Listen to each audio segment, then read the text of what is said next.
Yeah, and Okay. you usually, I mean, in some of your talks, even your writing, you talk about withholding intimacy and sexless marriage epidemic. Is kunyaza related to this, or is this a different thing on its own, and like how to deal with it? But that's actually different. That's Okay, more from Islamic perspective, got it. and it's something that I know in this climate it's quite difficult to kind of mention these hadith because people be triggered and things like that. But the Prophet sallallahu alaihi wasallam he said it for a reason a number of times, and scholars they spoke about it in terms of again I'm not going to get into the whole like angels cursing women and things like that, but in terms of informing women. And even one particular hadith that when a woman asked before she got married, she said, "What is the right of the husband over the wife?" And the Prophet ﷺ informed her that if he calls you to the bedroom, you shouldn't withhold, meaning you shouldn't weaponize sex. You shouldn't use sex as a tool to kind of abuse your husband. And this does happen a lot. Hmm. And one of the things that's quite difficult to kind of even have this conversation in public is because you wouldn't know if a woman is doing that. And we talk about women.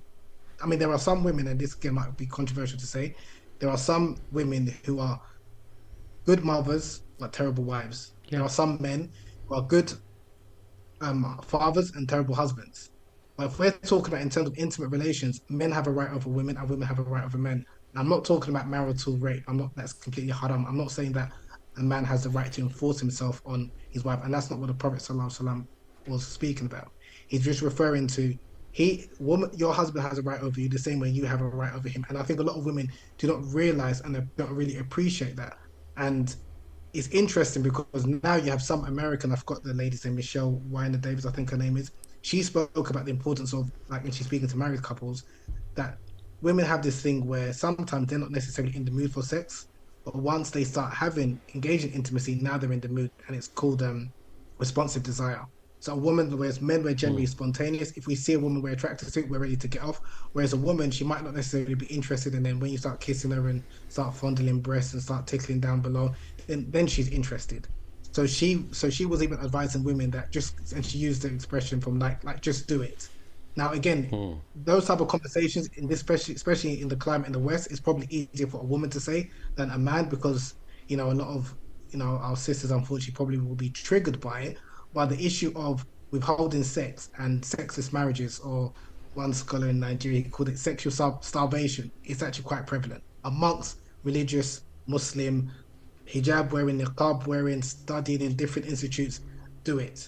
So, but it's just very because men generally we're not going to vocalize those concerns in public naturally because again we don't want. But women and women amongst themselves they wouldn't know if their friend is doing it. If you understand what my point, Sure. so it's something that the Prophet ﷺ spoke about it for a reason. The scholars they spoke about it for a reason, and I just think that we shouldn't be um shy to talk about it, but obviously speak about it in a way that women understand the importance of men have needs and they should try. Again, I'm not talking about again because someone will say, what if she's not feeling what it's not talking about that. If she's got a legitimate excuse, it's perfectly fine. She doesn't have to have intercourse with him as what scholars have said. But it's speaking about where women who weaponize sex. And some women will think, like every time when I mention this, the women will say, "Oh, but what did the man do?" And it's like, no, there's some women who are just vindictive like that. The same way there are some men who are very selfish and vindictive. So we just need to have a really mature and open conversation. And this is really needs to be had amongst adults because you can have this with children or young people or prior to marriage, and everyone will say, no, I would never do that. But the reality is there are a number of, and I do receive a number of messages from men who've been married for like 5 years, 10 years, and they've not been allowed to touch any breasts. That's what they've kind of said. And one guy said, it's difficult because I don't argue. I don't. What did he say? I don't negotiate with terrorists. Like Yeah. she's just putting herself ransom. Like it's closed shop. But on the face of it, everything is, and they've got beautiful children and this and the other. So how do you even broach that conversation? Because naturally, men were protective. We don't want to talk about our private lives, with others. So it's like, how do you kind of, and especially if a woman doesn't think she's doing anything that's wrong.